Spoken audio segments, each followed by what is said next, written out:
cujo nome é santo. Em um alto e santo lugar habito, e também com contrito e abatido de espírito, para vivificar o espírito dos abatidos e para vivificar o coração dos contritos. Amém? Vamos repetir o tema que está aqui atrás? No 3, 1, 2, 3. O Deus dos contritos e dos abatidos. Mais uma vez. 1, 2, 3. O Deus dos... Mais uma vez agora que nós decoramos. O Deus dos contritos e dos abatidos. Amém. Podem sentar e glorificar o Senhor. Amados irmãos, quando eu estava estudando esse tema, o qual eu quero parabenizar a pessoa que foi iluminada pelo Espírito de Deus para colocar um tema tão lindo. Irmãos, nessa noite o Senhor nos deu uma palavra e Ele colocou em nosso coração pregar para dois tipos de pessoa que está aqui dentro. Ele me disse que estaria aqui esses dois tipos de pessoa. Eu creio que aqui está nessa noite esses dois tipos de pessoa, ou essas duas classes de pessoa. Eu quero pregar nessa noite para a primeira classe de pessoa, os contritos. Esse é o primeiro tipo de pessoa que nessa noite o Senhor vai ministrar ao seu coração. Os contritos de coração é o primeiro tipo de pessoa que Deus vai falar nessa noite.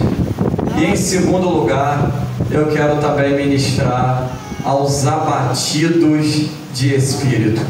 São os dois tipos de pessoa que o Senhor nos deu para ministrar nessa noite. E eu sei que estão aqui nessa noite, porque não é à toa que Deus mostrou, revelou esse lindo e tão importante tema nesses dias atuais da igreja.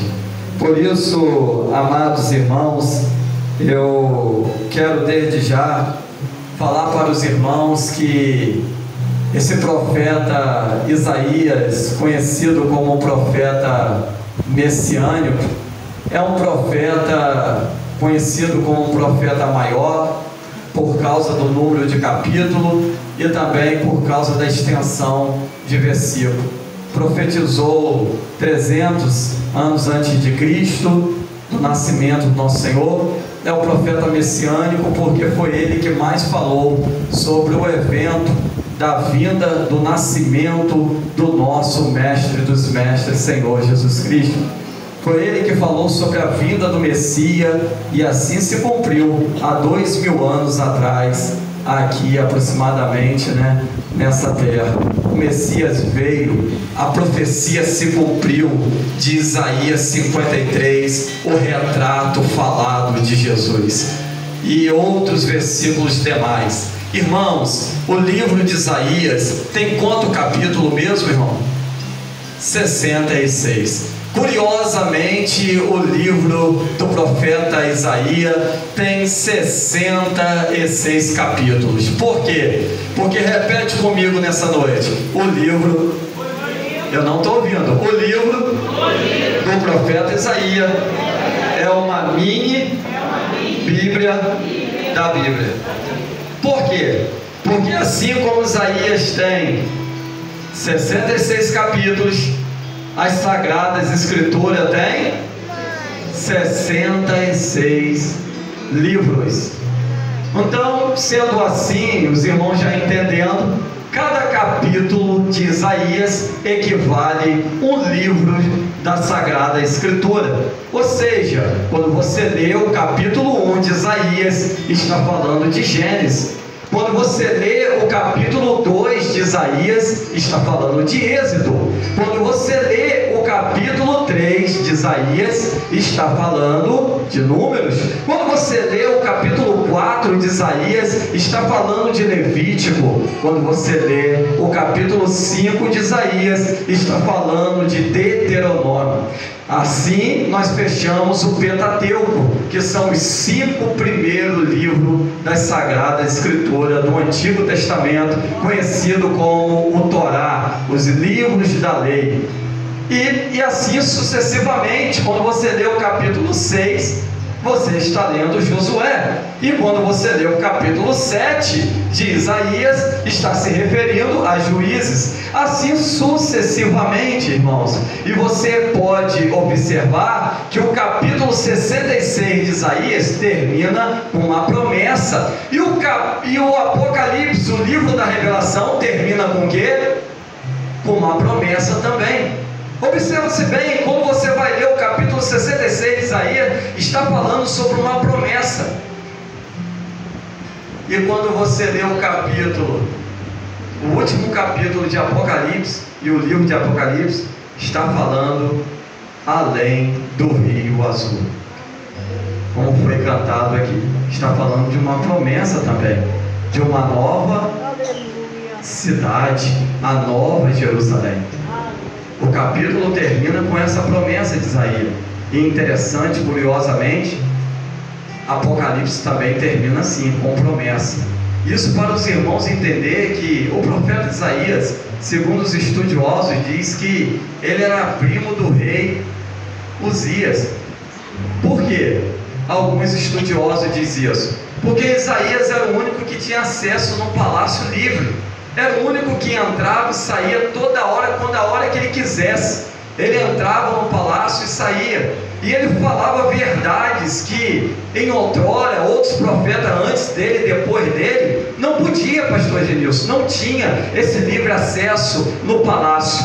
Você não vê nenhum profeta tendo livre acesso ao palácio, como Isaías tinha. Dá a entender que Isaías era primo ou sobrinho do rei, porque alguns chegam a dizer que ele tinha sangue azul. Por quê? Porque pertencia à família real. Por isso ele tinha essa liberdade. Ele entrava no palácio, saía, profetizava, falava, sem ser interpelado, sem ser interrompido, sem ser ali, proibido como os outros profetas eram. Por coisas bem menores, profetas eram mortos por causa da profecia. Mas Isaías, nós vamos ver que ele entrava no palácio, saía, e no capítulo 6 vai dizer sobre a chamada, a escolha dele. No capítulo 6 vai dizer de Isaías que no dia que o rei Uzias morreu, aí tem algo também profundo, né? No dia que esse rei Uzias morreu, ele disse que ele viu um alto e sublime trono. Guarda essa palavra, alto e sublime, porque ela vai repetir no capítulo 57, que nós acabamos de ler. O capítulo 6 começa falando sobre um alto e sublime trono. E nesse dia ele viu o Senhor sentado naquele grande e sublime trono, e a glória do Senhor enchia todo aquele lugar, e os anjos de Deus voavam ali. Cada um tinha 6 asas, e diziam ali, Kadosh, Kadosh, Kadosh, 3 vezes, referência à santidade, à trindade de Deus, porque eles estavam dizendo, Santo, Santo, Santo é o Senhor dos Exércitos. Interessante que aqui no 57, aqui vai dizer o versículo 17 que, porque assim diz o alto e sublime. Por que alto? Por que alto? Porque o nosso Deus é grande, o nosso Deus é grandioso, e está dizendo alto e sublime. Por quê? Porque ele está acima, além dos altos, além dos montes, ele está no sublime. E está dizendo que quem está falando aqui é o alto e o sublime e o eterno, que habita na eternidade, porque a eternidade é a idade de Deus, ou seja, não tem fim, não tem começo, é o alfa e o ômega, o começo e o fim de todas as coisas. Ele está querendo dizer aqui que no mesmo tempo que Ele é o Deus dos altos, dos montes, Ele também é o Deus dos vales. Ele está querendo dizer aqui nessa noite que no mesmo tempo que Ele é o Deus do monte de Moisés, do monte Sinai, o mesmo Deus que é o Deus dos montes, que revela lá nos montes a sua glória, como revelou Moisés, Ele está dizendo também que Ele é o Deus das covas, dos baixos de José. Ele está dizendo essa noite que Ele é o mesmo Deus de Moisés, dos montes, do alto, que revela a tua glória, mas também é o Deus que está com José injustiçado nas covas, nos baixos da vida. E é por isso que nessa noite nós começamos a mensagem falando pela primeira classe de pessoa, o primeiro tipo de pessoa, os contritos. Aqui ele identifica o nome dele, ele diz assim diz o santo. E o que nos faz lembrar esse nome santo? Deus tem muitos nomes. Eu acabei de dizer, ele está dizendo que Ele é alto, sublime e eterno, mas aqui ele se identifica como santo, porque Deus é santo. Deus é santo. A santidade convém a Deus e os que são de Deus. E aqui ele identifica como santo. E mais uma vez, Apocalipse, o livro da revelação. Apocalipse capítulo 3, versículo 7, te lembra o quê? A igreja de Filadélfia. E é como que ele identifica lá o anjo da igreja? Como que ele vai identificar lá uma das 7 igrejas, chamada Filadélfia? Das 2 que agradou, que foi só recebeu o elogio, como que ele se identifica lá? Qual é o nome dele que ele disse para Filadélfia? Escreve aí: assim diz o santo.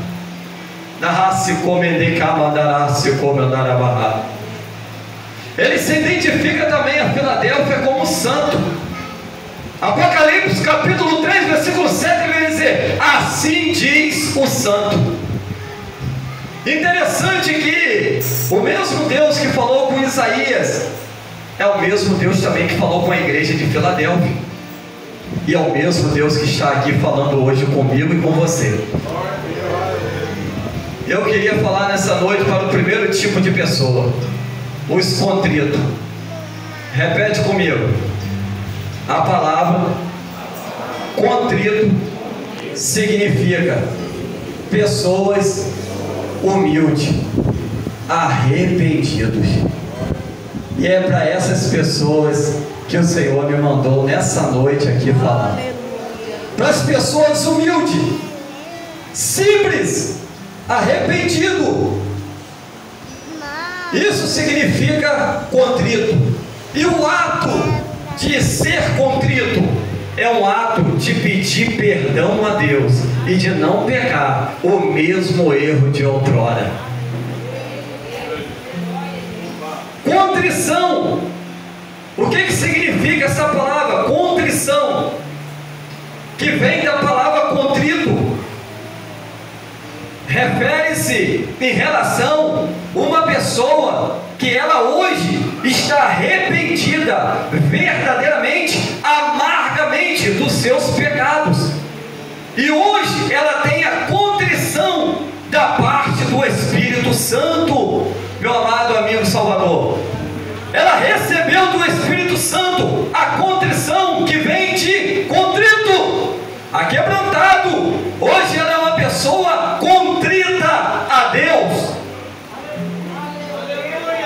Por que hoje ela é uma pessoa contrita a Deus? Porque hoje ela é uma pessoa lavada, remida no sangue do Cordeiro. Contrição, um sentimento completo de esmagamento religioso por parte do pecador, um reconhecimento dos seus pecados diante do Senhor. Não se trata de um arrependimento de medo ou de pavor. No século XVI, Martim Lutero, o reformista, da igreja, aquele que causou a reforma, que completamos agora mais de 500 anos.